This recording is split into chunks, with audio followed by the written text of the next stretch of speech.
ஹாய்மா, எல்லோரும் எப்படி இருக்கீங்க? ஆரோக்கியமாகவும் சந்தோஷமாகவும் எல்லோரும் இருப்பீங்கன்னு நம்புகிறேன். நானும் நல்லா இருக்கேன். பன்னீர் ஃப்ரை தாம்மா நான் இன்றைக்கி பண்ணியிருக்கேன்.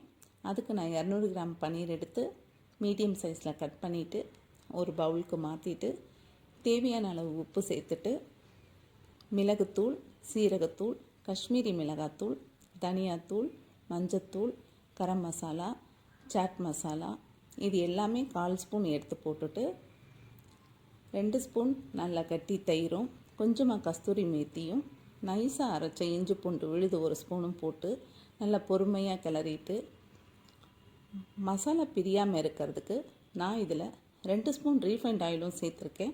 இதையும் சேர்த்துட்டு நல்லா கிளறிட்டு ஃப்ரிட்ஜில் 10 நிமிஷம் ஸ்டோர் பண்ணணும். ஃப்ரிட்ஜ் வேணான்னா வெளியிலேயே 10 நிமிஷம் வச்சுக்கலாம். இப்போது 10 நிமிஷம் கழித்து ஒரு ஃப்ரை பேனை காய வச்சுட்டு அதில் தேவையான அளவுக்கு எண்ணெயை விட்டு இந்த பன்னீர் துண்டுகளை அதில் போட்டு 2 பக்கமும் பிரட்டி எடுத்து லோ ஃப்ளேமில் ஸ்டவ்வை வச்சு நல்லா பொறுமையாக 2 பக்கமும் பிரட்டி எடுத்து பொரிக்கணும்.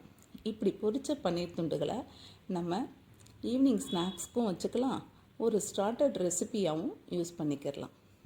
நம்ம உடம்புக்கு தேவையான அதிகப்படியான புரதச்சத்துக்கள் பன்னீரில் நிறைய இருக்குது. அதனால் நம்ம உணவில் பன்னீரை வாரம் ஒரு முறையாவது சேர்த்துக்கிறது ரொம்ப நல்லது. நீங்களும் இந்த மாதிரி பண்ணிவிட்டு எப்படி இருக்குன்னு எனக்கு சொல்லுங்கள். இந்த வீடியோ உங்களுக்கு பிடிச்சதுன்னா லைக் பண்ணுங்கள், ஷேர் பண்ணுங்கள், கமெண்ட் பண்ணுங்கள். என்னோடய சேனலை சப்ஸ்கிரைப் பண்ணி எனக்கு சப்போர்ட் பண்ணுங்கள்.